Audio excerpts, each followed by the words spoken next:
Hello everyone, this is Michael Peterson, and our project for this video is going to be a painting of a green apple against a dark background.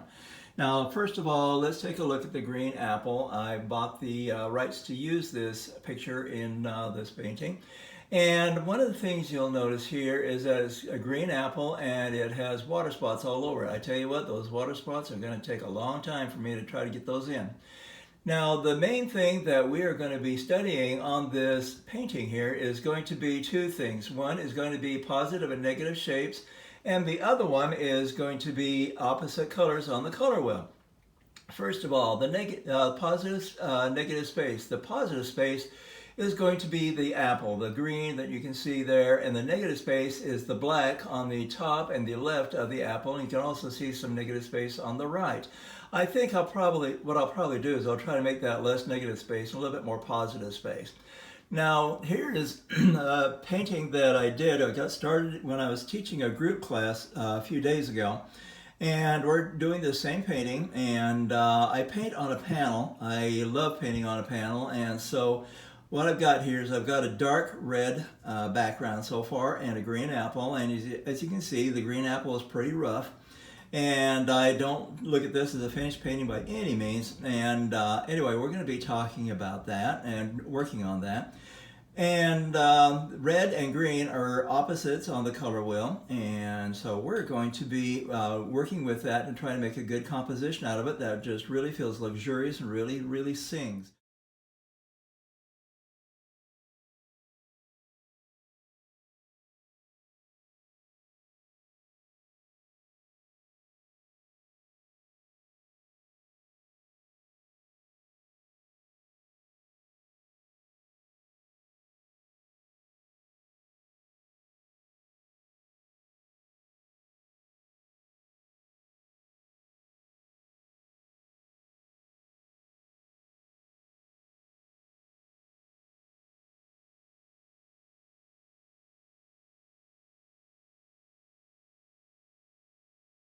Okay, now we are looking at my palette, and I want to explain a few things.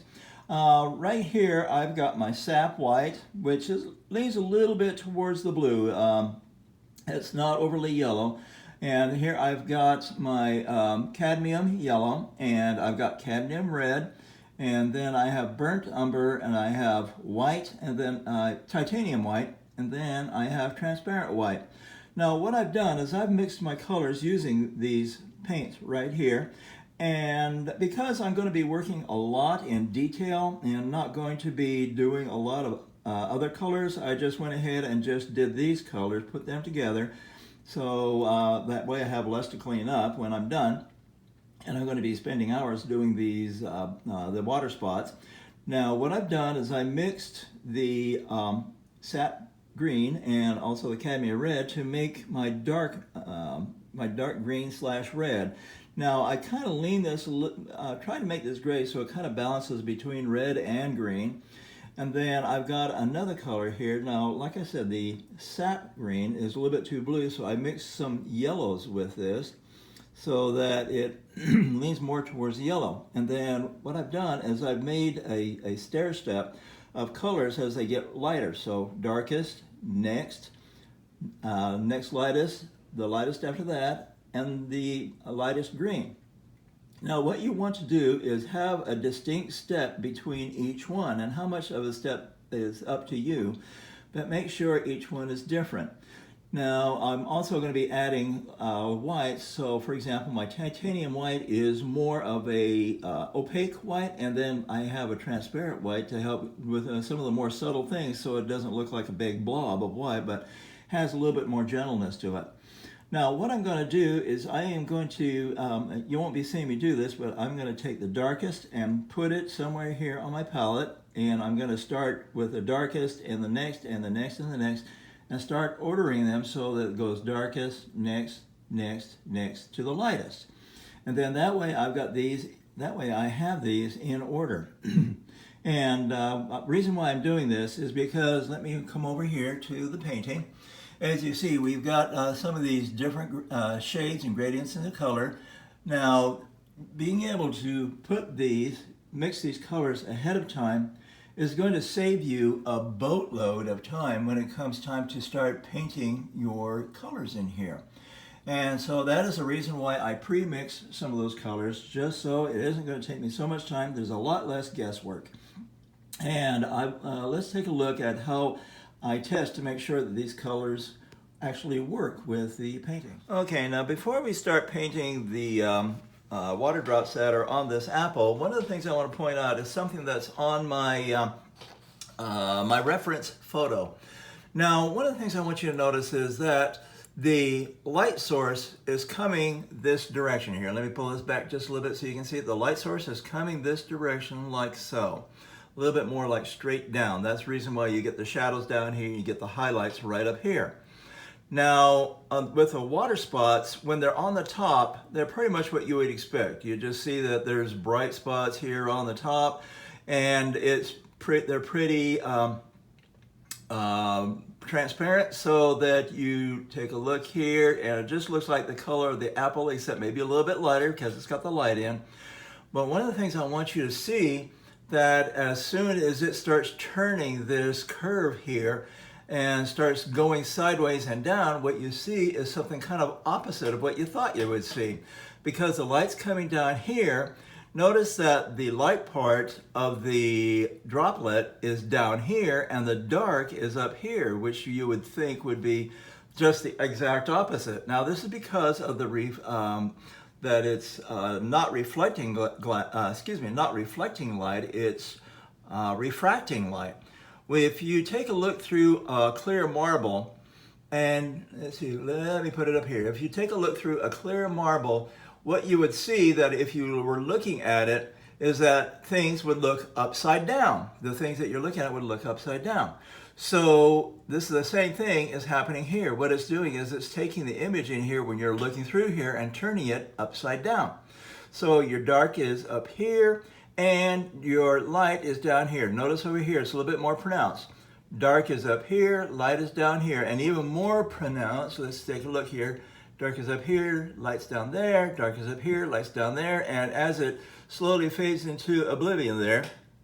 So it's one of those things you need to pay attention to. Now there's also a little bit of, you can see a little bit of white reflected light right here, right here, right here, right here, and eventually that kind of goes away as it goes around. But as far as the color of the water droplet itself, we're looking at the bottom color here being up here, and the lighter color being down here, which would be more like this. So bottom color, top color, bottom color, top color. So something to keep in mind when you're doing water drops. Like I said now, if you're doing something here on top, not so pronounced. Also, notice, one of the things we're going to be striving for is that with each water droplet, there is an outline that goes with it. Take a look at the outline here, the outline here. But one of the things you need to take care of when you're doing a painting is make sure these don't look like a heavy dose of mascara, green mascara on this green apple. And so we're going to be striving to keep these lines pretty thin and almost unnoticeable. And also too, take note a little bit of a shadow down here. But so with this in mind, we are going to be starting to do some water drops, painting them onto our picture. Now I've got my painting here, and as you can see, I've already got some water drops painted in here. And we're going to continue to do those. Notice the dark is on the top, the lighter part is on the bottom. And what I'm going to do is I'm going to go through some of the steps that we're going to need to go through to do this, painting these water drops and make them look effective. So with that, we're going to go into the next video where we'll talk about that. Now, a way you can find out if your colors work with the painting, they're the same shade that what you need, is first of all, you take a piece of white paper or white cardboard. I prefer kind of a heavy paper stock, just because it's just a little bit more substantial. And what we're going to do is we're going to place the sample colors on the edges here just to make sure that they work. And you won't be able to see me do this, but I'm going to go ahead and do that. So, for example, okay, here I go. I've got my darkest color. So what I do is I smear this paint on just to the point, clear to the edge, just like that. Okay, I hope you saw that. Hope I'm not making you dizzy. And then what I do is I put this over where I have my shadows, where the colors go down, and see how they work with it. And lo and behold, I go down here, and maybe they're just a little bit dark, but over here in this area, if I need it, it works out pretty well.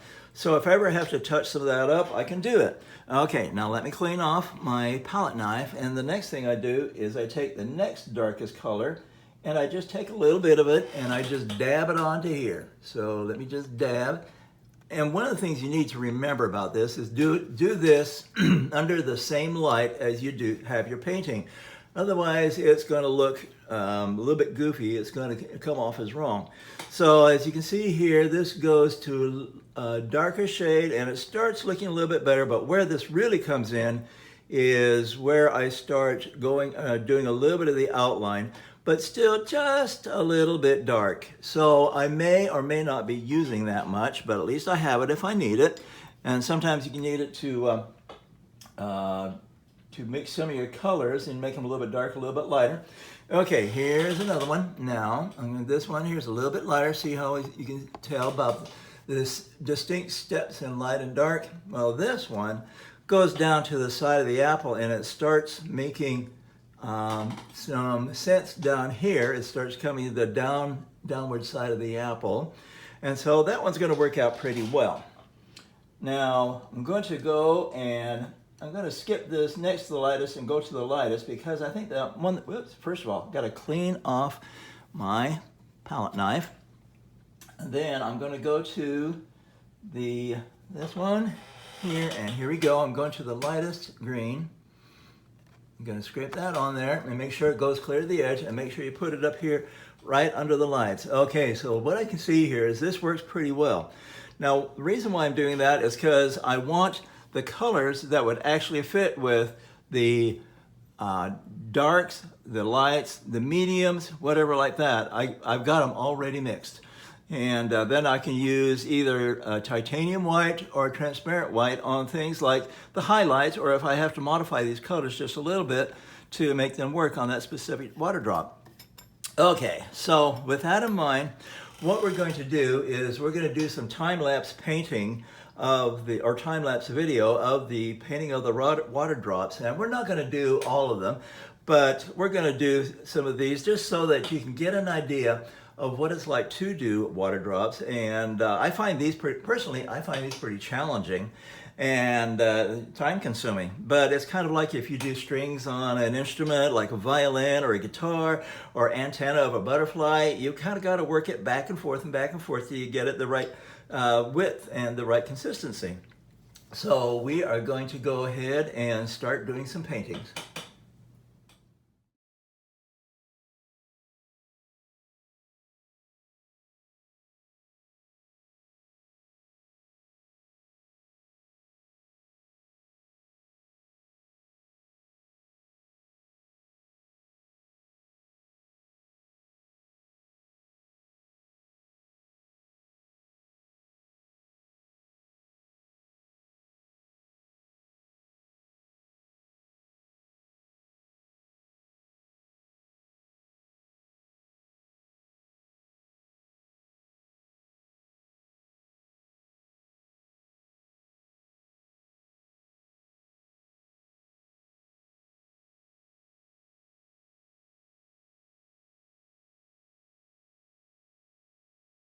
Now I stopped the time lapse because I wanted to kind of show something to you, what's happening with these water drops. Now, if you will notice, as the light source is coming from this direction here, and as you will notice, the dark up here on the top of the drops, both the large and the small seem to be coming in that same direction as that. And there's a couple of these that I'm going to need to just kind of tweak a little bit. And then the light is in the same line coming to the bottom here. And then a little teeny bit of reflecting light coming at the top where the dark is. Now just keep in mind that your your light source is coming down, and the dark and the light part and the reflection all need to be pretty much lining up with that, just so that this thing doesn't look like it's too much hodgepodge, doesn't look like it's, it looks logical. It looks like it's coming down the way it's supposed to be. And as you'll see as I wrap around the apple here, that I will be bringing the darks and the light spots and the reflection so that it seems to just be in line with that. And as I wrap it around, they'll all be gradually getting a little bit darker and a little bit darker until they pretty close to fade into oblivion. So keep in mind your light source and your dark areas, the dark refracted and the light refracted, and make sure that those have a tendency to line up with your light source. Okay, we're going to be painting in some water droplets here. So what we're going to do is kind of go through how to paint them. And I'm going to just clean off my brush here. Now, one of the things that we want to keep in mind here is that the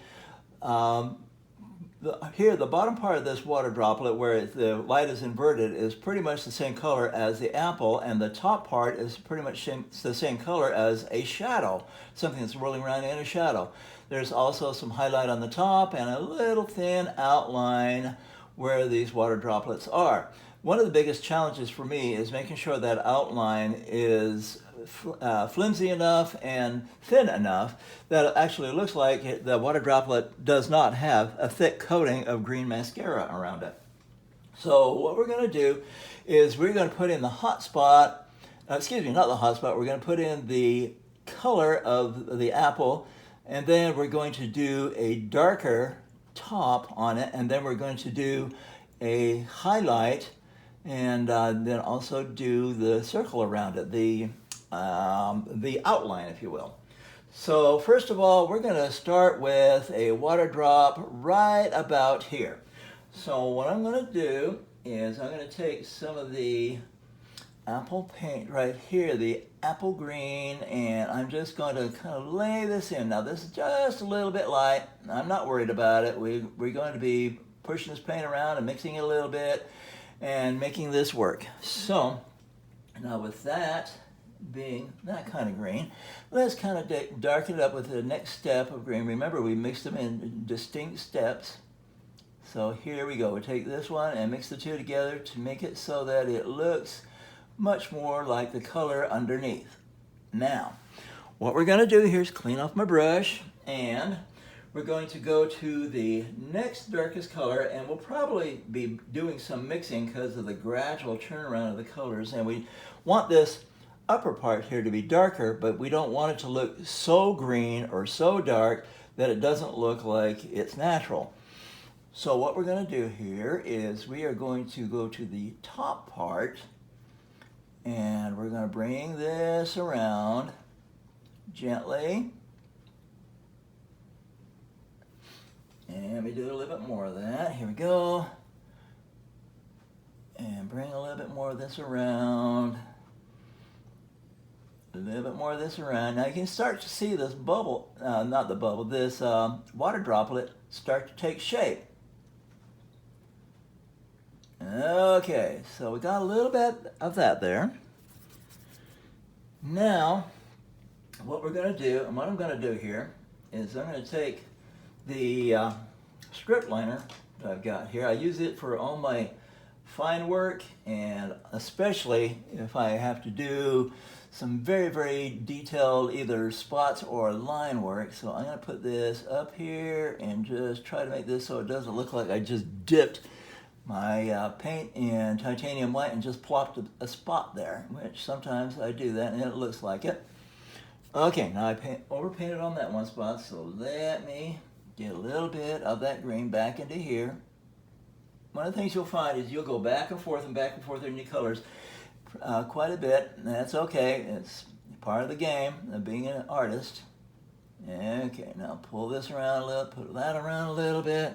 Okay, now what we're going to do is we're going to go to about the next color, and I'll check here to see if this is going to be too dark or if it's going to be okay. Now once again, my script liner, and we're going to come down the bottom here with just the thinnest of an outline that we can possibly do, and we're probably going to have to modify this because inevitably my outlines are too thick. Okay, so we're coming around. Let me do a little bit more.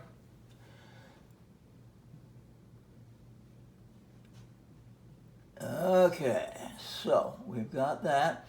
Now, the part that's bothering me right now is going to be how thick this bottom part is. I need it to be much thinner. I need it to be almost there, but almost not there. So let's thin it up. What I did is I cleaned out my brush. I got a little, it's just a teensy bit moist of Kerpenoid. And I'm just going around here and I'm pulling some of these lines in just a little bit. And then another trick I'm going to be doing is I'm going to be pulling the inside out just a little bit. So let's go into, now this is already wet paint, so I'm just going to be very gently pushing it to the outside. And a lot of this is so small that you might not see it in the camera. I hope you do, but maybe not. Okay, very, very flimsy outline on that, which is exactly what I want.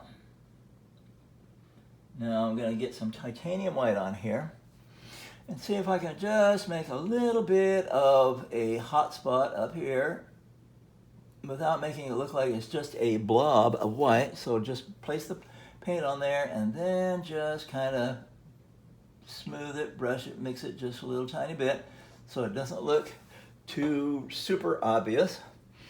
Okay, and looking at my reference material, looks like there's doing a little bit of fun stuff here. So what I'm going to do is I'm just going to kind of pull this up into here just a bit and make it look a little bit more real. Okay, so that looks much, much, much better. And so we're going to keep doing that. Now, what we're going to do is we're going to keep on working on these, and I'm going to do that in time lapse so that you can see how we do it.